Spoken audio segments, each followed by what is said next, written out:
Universitária Goiânia, 870 AM.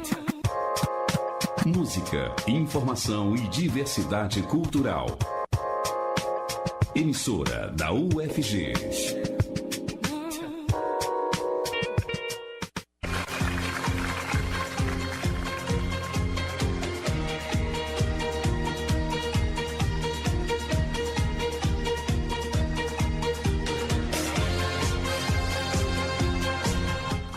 Emoção até o final. Uruguai e Irã vencem na estreia da Copa do Mundo com gol depois dos 40.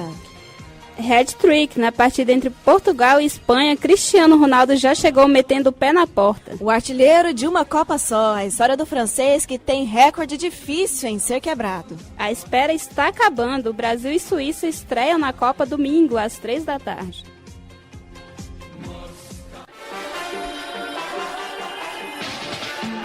Começa agora o Estação Rússia, o debate diário sobre os acontecimentos da Copa do Mundo 2018.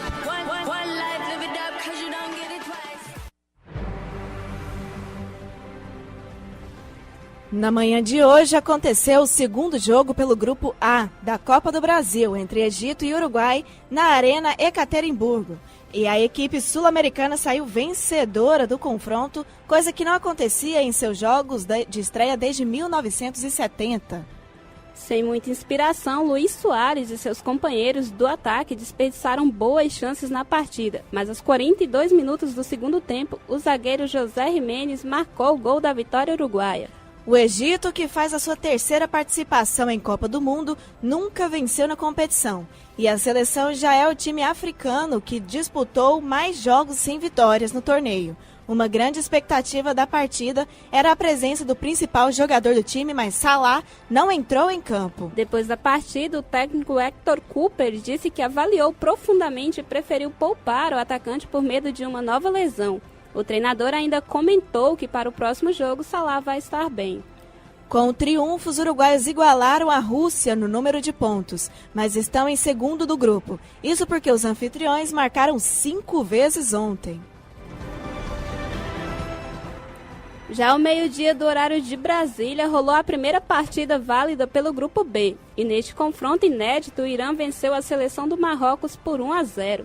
Com o resultado, os marroquinos seguem a escrita de estrearem com derrotas em Copa. E para a tristeza do país, o gol foi contra de Aziz Bourradouz, o atacante marroquino que saiu do banco de reserva aos 77 minutos da etapa complementar, mudou o placar do confronto para o time adversário. Muito bem, ouvintes, e agora nós vamos conversar com os nossos comentaristas sobre essas notícias dos jogos da manhã de hoje. Para comentar essas partidas estão aqui conosco no estúdio a Daniela Vessiani e o Augusto César. E eu vou perguntar aqui para o Augusto sobre o jogo do Egito contra o Uruguai, né? Porque o Uruguai é uma seleção já tecnicamente superior, né? Os jogadores são tecnicamente superiores aos do Egito. Era para ter sofrido tanto assim no jogo de estreia? Boa noite, Rawane, boa noite a todos os meus colegas aqui do Estação Rússia e boa noite a você também, ouvinte.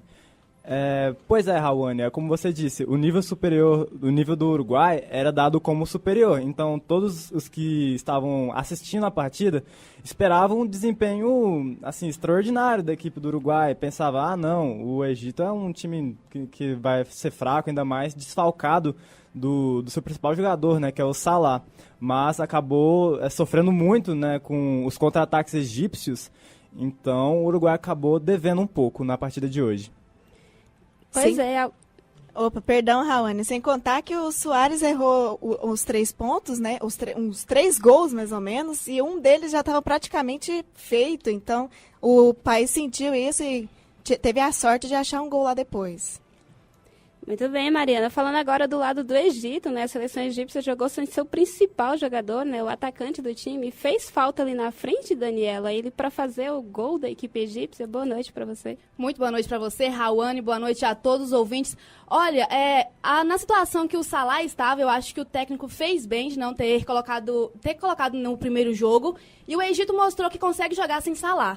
apesar de ter levado o gol no finalzinho da partida, o time jogou muito bem, porque o Uruguai era favoritíssimo para essa partida. Então, eu acho que o técnico fez bem em não colocá-lo, de preservá-lo para os próximos duelos, porque para esse jogo, o Egito jogou muito bem. Só que aconteceu que no finalzinho ali o Uruguai conseguiu marcar o gol. Um placar que eu não achei justo, mas futebol nem sempre é justo, né? Então... Comentar aqui rapidinho sobre o segundo jogo, né? Entre Irã e Marrocos. Teve uma situação curiosa, né? Porque tiveram 2 mulheres protestando sobre a presença das mulheres nos estádios, né? Que no Irã é proibido. Então elas levaram cartaz e... para manifestar, né, pedindo que todos apoiassem essa luta delas para poder assistir os jogos de perto no estádio. E no Irã isso é proibido há muito tempo e elas não podem acompanhar esse show, né? Uma pena, né?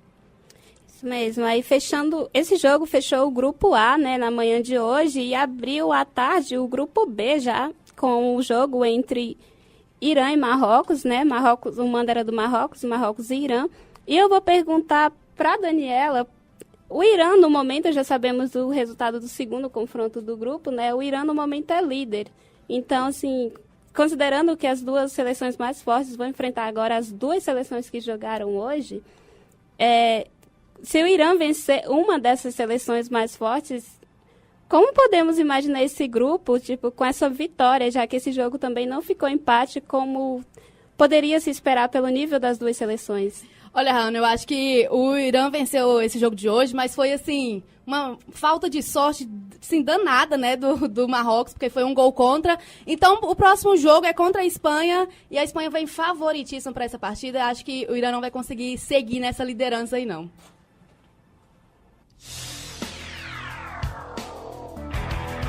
Copa Retrô.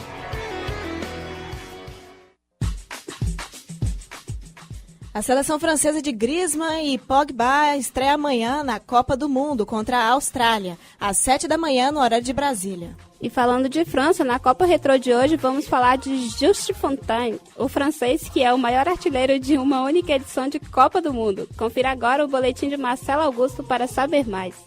O ano de 1958 é especial para nós brasileiros, pois foi nesse ano que Pelé e companhia ganharam o primeiro título mundial da amarelinha. O que poucos se lembram é que, neste mesmo campeonato, o francês Just Fontaine marcou 13 gols. Fontaine nasceu no Marrocos, mas foi jogar no Nice, da França, com apenas 20 anos. 4 anos depois, foi artilheiro do Campeonato Nacional de 57 e 58, mas não era chamado para a seleção. Sua sorte mudou até que o atacante titular dos Blues, René Bliard, se machucou. Fontaine, que estava sem jogar há 3 meses, foi chamado para substituí-lo.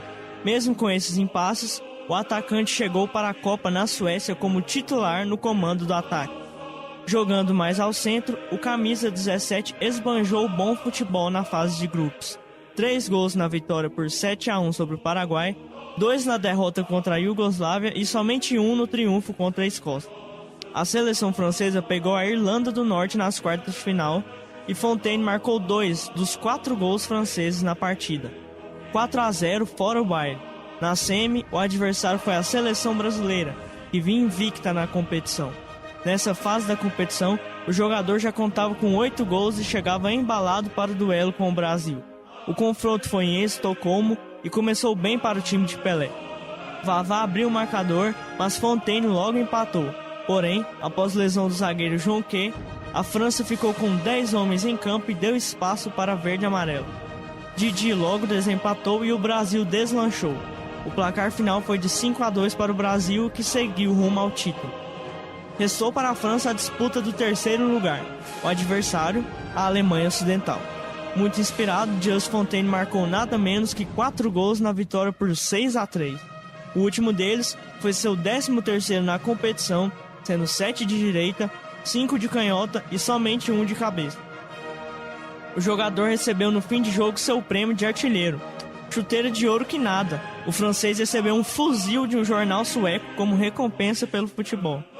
Infelizmente, 58 foi a primeira e última Copa de Just Fontaine. Em 1960, o jogador sofreu uma dupla fratura na perna direita.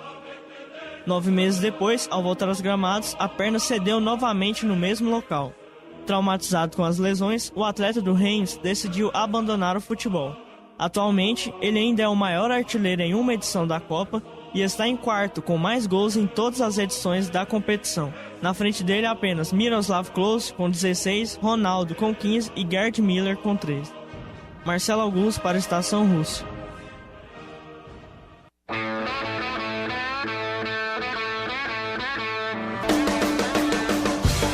No ar, Estação Rússia.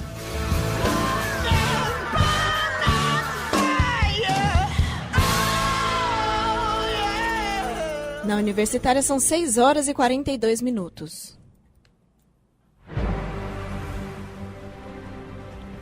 O último jogo de hoje era o que mais prometia. Portugal e Espanha se enfrentaram hoje no Estádio Olímpico de Sochi. A partida, que começou às 3 horas, terminou com um empate em 3-3. O jogo espanhol, coroado pelo trabalho coletivo, teve uma baixa nessa semana, a demissão do técnico Lopetegui na quarta-feira, e então o ex-zagueiro Hierro teve de assumir às pressas. Do outro lado, o atual melhor do mundo, Cristiano Ronaldo, mas que não tem tanta expressividade em Copas do Mundo. E o duelo mais aguardado pôde contar com 6 gols no total. No início da partida, a equipe lusitana abriu o placar com um pênalti de Nacho marcado em cima de CR7, que converteu a cobrança. O empate espanhol foi feito por Diego Costa, depois de insistir na entrada da área. Ainda na parte inicial, Cristiano arriscou uma bola rasteira e com uma falha do goleiro De Gea, a bola entrou e Portugal ficou na frente de novo. Na segunda metade, a equipe La Roja conseguiu a virada. Diego Costa, que fez boas atuações, conseguiu empate e Nacho colocou os espanhóis na frente. Mas o craque espanhol não deixou barato. Aos 42 minutos, no período final, Cristiano mandou para as redes e deixou tudo em igual, 3-3. Com o resultado, quem assumiu a liderança do Grupo B foi o Irã. Então, para começar aqui com os nossos comentaristas, eu vou levantar logo uma questão que virou um problema na hora, pelas reclamações, né, da equipe espanhola, que foi o lance do pênalti. Para vocês, foi um pênalti mesmo? Estava certa a marcação? Olha, Mari, eu estava assistindo a partida e eu realmente achei que foi pênalti. O jogador da Espanha colocou o corpo na frente do Cristiano Ronaldo, né? O Cristiano pode até ter cavado o pênalti, mas questionar a legitimidade do lance, eu acho que não é necessário, pois eu acredito que foi pênalti sim. Eu concordo e desconcordo ao mesmo tempo, Mariana. Pois é. Não, porque eu acho que, assim, foi um pênalti que foi marcado, beleza, não tem muito não vai ter muita polêmica em torno, mas se não fosse marcado também não teria. Acho que foi um lance de grande interpretação do árbitro, sabe? Muita gente vai falar que foi, muita gente vai falar que não foi pênalti. Claro, não foi. Isso é uma certeza. Foi um lance ali que gerou polêmica mesmo na hora, mas acabou que o jogo em si teve a sua recompensa no final, né? E após o lance do gol, a Espanha, né, teve um domínio maior no jogo, na parte técnica. E, como a gente falou agorinha, a seleção teve uma baixa, que foi a perda do técnico. Vocês acham que a seleção sentiu em algum momento, ou ela conseguiu segurar bem e demonstrou? Porque eu vi em vários momentos a parte técnica se sobressaindo realmente pela parte da Espanha. Vocês sentiram isso também? No início eu senti a Espanha meio desorganizada, né? meio tanto quanto desatenta no começo do jogo, né? Tanto que acabou fazendo um pênalti com 3, 4 minutos de jogo. Mas depois a equipe se mostrou bastante segura, né? E como o técnico foi demitido há 2 dias, a equipe ainda teve um longo período antes dessa demissão para treinar, né? Para exercitar seus pontos fortes. É um grupo que já está unido há muito tempo, uma base que se mantém através de cada Copa, sabe? Então, acabou que essa questão da demissão do técnico não fez muita diferença e a Espanha conseguiu apresentar o bom futebol que se esperava dela, apesar de alguns momentos meio instável, insegura, né? Não teve a segurança que a gente esperava que ela fosse ter contra o Portugal, que é uma equipe de um nível técnico mais fraco, mas a Espanha, eu não diria que ela decepcionou nessa partida, com exceção do lance da falha do De Gea, que ninguém espera um jogador do nível dele cometer um erro tão juvenil como ele fez. Foi uma falha bem discrepante lá, contrastando, né, com o currículo que ele tem, realmente.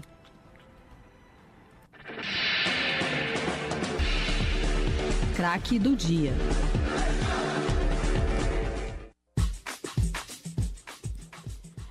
Há boatos que existe uma maldição do melhor do mundo em Copa do Mundo. Ronaldinho foi um fiasco em 2006, tal qual Lionel Messi em 2010. Porém, na atual edição, Cristiano Ronaldo promete acabar com essa escrita. Pelo menos é o que indica a estreia dele na Copa da Rússia. O atual melhor do mundo fez 3 gols contra a Espanha no empate de 3-3 na tarde de hoje em Sochi. Confira mais detalhes no boletim de Matheus Alves sobre o craque do dia.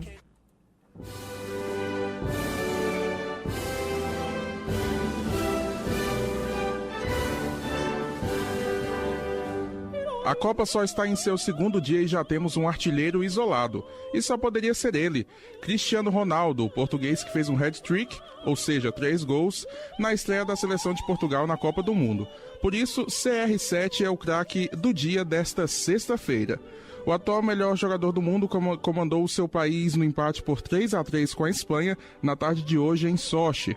O confronto encerrou a primeira rodada do Grupo B do Mundial. Astro do Real Madrid e talvez jogador mais badalado do globo, Ronaldo começou a sua 4ª Copa do Mundo com tudo. Logo aos 4 minutos, foi derrubado dentro da grande área e o árbitro da partida marcou o pênalti. O próprio Robozão, como é conhecido, foi para a cobrança e mandou no ângulo direito de De Gea. Desde 2006 em mundiais, CR7 chegou à marca de ter feito gols em todos que disputou. A diferença é que nos outros 3 havia marcado apenas uma vez em cada. Quando a Espanha estava melhor no confronto e até tinha conseguido o empate, eis que surge ele mais uma vez. No final do primeiro tempo, o Cristiano chutou de fora da área, o goleiro espanhol aceitou e a bola morreu no fundo das redes. Mais tarde ainda, já no final da etapa complementar, o Gajo apareceu para garantir o primeiro ponto dos lusitanos na Copa da Rússia. Quando a Espanha comandava o jogo completamente, Cristiano Ronaldo marcou um golaço em falta impiedosa cobrada no ângulo, próximo à entrada da grande área. Para quem defende a ideia de que os melhores do mundo não vão bem nos mundiais, está aí Cristiano Ronaldo para provar o contrário. Já na estreia contra a campeã de 2010 Espanha, marcou 3 gols e carregou seu país ao empate que não seria merecido caso Portugal não tivesse o maior de todos. Matheus Alves para o Estação Rússia.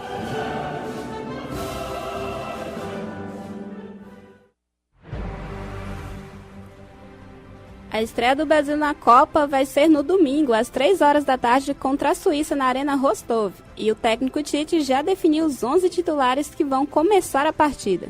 Pela primeira vez, o treinador repetiu uma escalação e optou pela mesma formação do amistoso contra a Áustria, com Alisson, Danilo, Thiago Silva, Miranda e Marcelo na defesa. Do meio para frente vão estar Casemiro, Paulinho, William, Felipe Coutinho e Neymar, com Gabriel Jesus centralizado. A única baixa dos 23 convocados deve ser o volante Fred. O jogador viajou com a equipe para a cidade da partida, mas sua presença ainda é incerta, até mesmo no banco de reservas. Pelo lado adversário, o técnico Vladimir Petkovic está fazendo o maior mistério com seu time titular, mas o treinador deve contar com os experientes Lichtsteiner e o meia Shaqiri.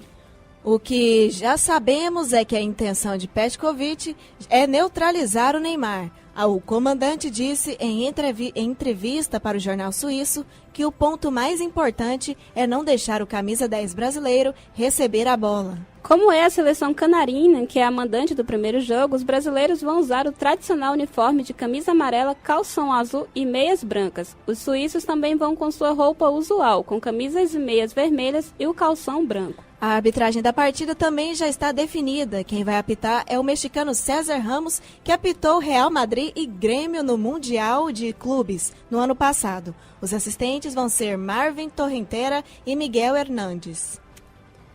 Pois é, Mariana, no jogo de domingo vai ser a segunda vez que o quarteto chamado Ideal vai jogar, né? E eu vou perguntar aqui pro Augusto se na estreia da Copa você já iria com essa repetição, né? Se eles já jogaram juntos uma vez. Raoni, eu acredito que não faz mal o Tite arriscar essa formação, né? É uma formação que ele tentou apenas uma vez, porém, na tentativa que o Tite fez, rendeu bastante e agradou muito, não só não só ao treinador, né, mas também aos torcedores, né, quem apoia o futebol brasileiro. Então, é uma estratégia arriscada? Porém, eu não julgo o Tite, acho que, inclusive, se eu estivesse no lugar dele, Eu faria o mesmo, né, colocando o Coutinho no meio, né, tirando o Fernandinho, porque o Coutinho demonstrou um bom futebol por aquele setor. E acredito que a equipe possa render tão bem ou até melhor do que se estivesse na outra formação anterior. Tá bom. Daniela, o Neymar vai ser o principal jogador, né? Ele é o principal jogador da seleção e já foi dito pelo treinador que ele vai ser o principal jogador a ser marcado. Como o Neymar, a gente sabe que ele tem aquele jeito esquentadinho dele e durante a partida, quando ele está muito marcado, como você imagina que ele possa sair dessa marcação? Ele tem habilidade para isso, mas como o Tite pode ajudar a fazer com que os outros jogadores ajudem ele, já sabendo que ele vai ser muito marcado na partida? Olha, até ele declarou que não pode esquentar a cabeça, né? Ele falou isso em uma entrevista. E é isso, Raoni, é manter a cabeça no lugar. Porque apesar da habilidade que o Neymar tem, em quase todo jogo ele leva cartão amarelo. Porque uma entrada forte que o jogador dá nele, ele já fica estressadinho, já quer partir pra cima. Ele tem que saber que ele vai ser o jogador procurado em campo. E ele tem que ir pro jogo com isso em mente para poder levar as pancadas, porque provavelmente a marcação em cima dele vai estar muito forte. Então, ele ser marcado, ele levar as pancadas lá que ele tem que levar, mas ele não esquentar a cabeça. O que o Tite pode falar para ele, nesse caso, é manter a cabeça fria mesmo para ele conseguir fazer um bom jogo. E numa declaração, né, feita por ele mesmo, ele disse que já volta mais maduro do que nos outros jogos que ele já disputou. E a gente sabe que esse temperamento dele é recorrente desde a época do Santos, não só com os adversários, mas com o pessoal da própria equipe, né? Mas com essa equipe desse ano, pelo menos é a expectativa, né? A gente tem medo de ficar muito otimista, mas a seleção brasileira tem condições de não se apoiar somente no Neymar. Então, tanto na questão tática, na questão de jogo e na questão psicológica, a seleção pode funcionar muito bem como uma equipe. Uma pergunta para vocês dois. Vocês já superaram a questão Neymar, Firmino ou Gabriel Jesus, já que ele está ali no banco à disposição a qualquer momento para Tite? Olha, eu ainda não superei essa questão.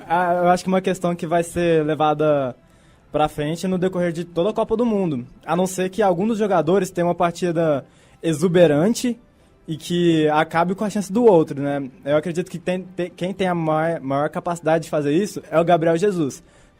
Tanto por conta da sua qualidade ofensiva, né? O Firmino é um jogador que aparece mais como marcação, mas o que destaca mesmo no futebol são os gols.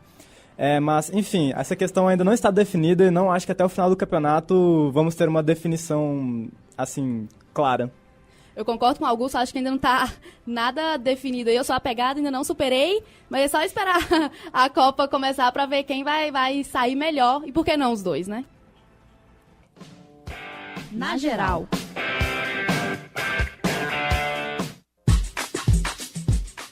Domingo é o grande dia e é a hora do menino Ney e seus comparsas buscarem o sonho do Hexa. Às 15h, o primeiro desafio dos canarinhos é a Suíça. Enquanto alguns acham o adversário fácil, outros estão descrentes quanto ao triunfo nesse fim de semana. Confira as diferentes opiniões na enquete feita por Fabrício Vera e por Paulo Emílio de Medeiros. Paulo César e 2-0. Vai ganhar porque é o melhor. Esse ataque Neymar e Gabriel Jesus, não tem outro não. É 2-0.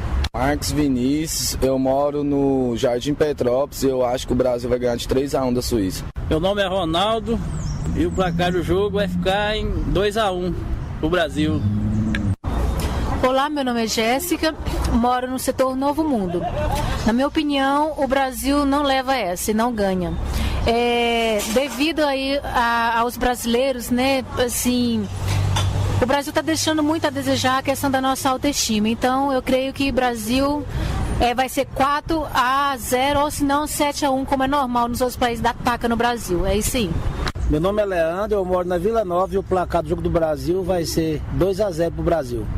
Meu nome é Raquel, moro no setor Progresso.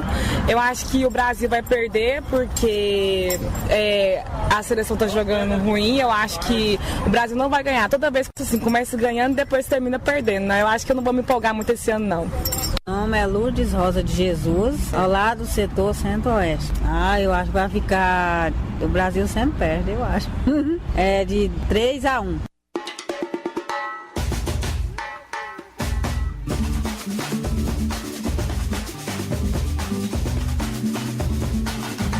Bolão da Copa. É a Copa de todo mundo, vamos juntar o mundo todo pra batucar, pra batucar.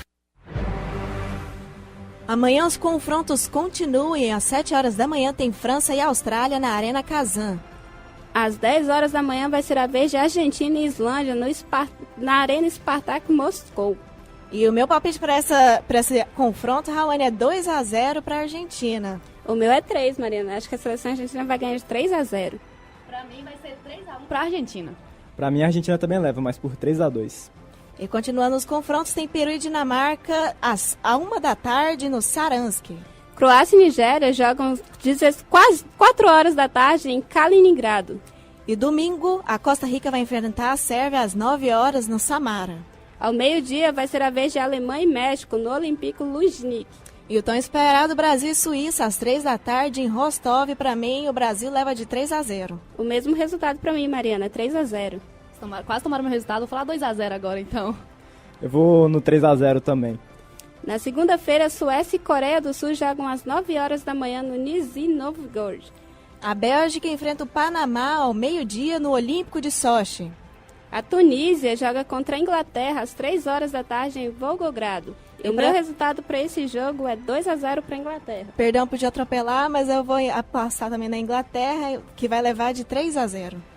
Tá roubando todos os meus resultados. Mariana, aposto na Inglaterra também, 3-0. Eu acho que a Inglaterra vai ganhar de 4-2. No flow, desse jeito. Salve Brasil! Estação Rússia, a resenha diária da Copa do Mundo. No flow, por onde a gente passa é show, fechou.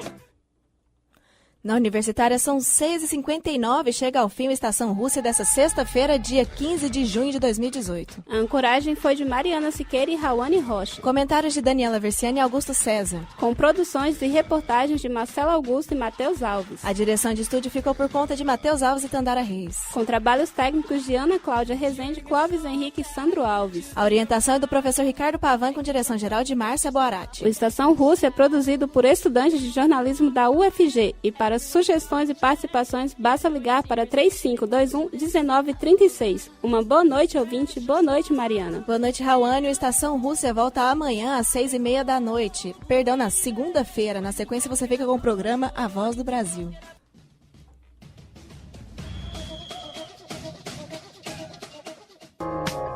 Universitária Goiânia, 870 AM. Música, informação e diversidade cultural. Emissora da UFG.